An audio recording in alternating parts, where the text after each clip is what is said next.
Welcome to Phasma Jones 5-minute reviews. Night of the Haunted.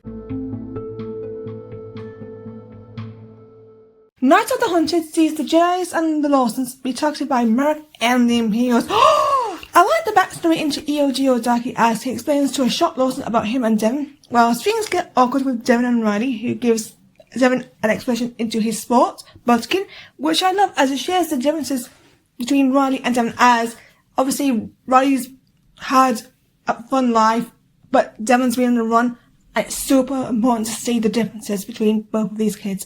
I like that things get heated when Merrick and the Imperials find them, and the Lawsons become fugitives because of Eco's actions. Remember, the word actions have consequences, as we will see later on.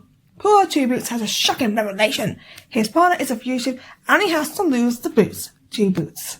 Those mistakes keep adding up, mate.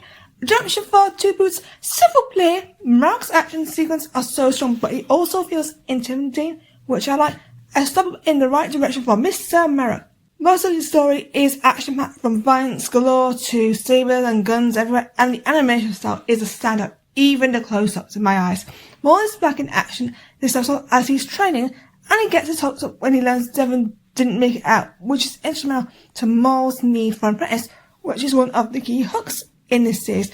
The return of Pamela Allen, aka Rena Sol. Rena's attempts to help Sol show why Branda's criminal contacts are so important. She buys some time to escape, even taking some stormtroopers out. Our Western Queen. We love Rena. Spyfire is still as iconic as he leads Maul to Devon when they're ambushed by the Imperials, and she has to take Riley to safety. Sticking with that last point, it's interesting when the elder characters and the younger characters split up, as it's good to see them in different duos, and it made it more interesting for Devon finally getting to lead and try and help Riley, as it shows her as an individual without her master. It's a good idea, and she attempts to duel Merrick on her own, which is impressive, as that's growth. Those lessons with Maul are super important. The training sequence is super important as Maul comes to the rescue of Devon and Riley with the classic "I'm right here," which we all know is there for Devon, as he is adamant on her being the apprentice he needs, plus some spectacular facial expressions on Maul, which I enjoy, and Devon saving them all by slicing the train connection to send Merrick on his way. Devon spares Maul, putting her back in that will she won't she arc to join Maul.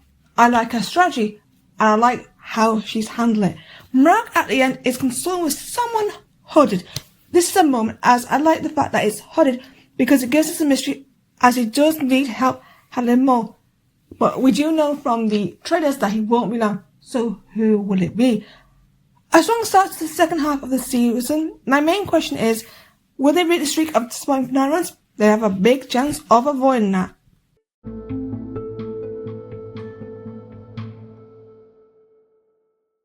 That's it for this 5-minute review. Please like this review and subscribe to the podcast channel to keep up to date with all the latest content. Thank you for listening to Phasma Jones, and I'll see you next time. Goodbye, everyone.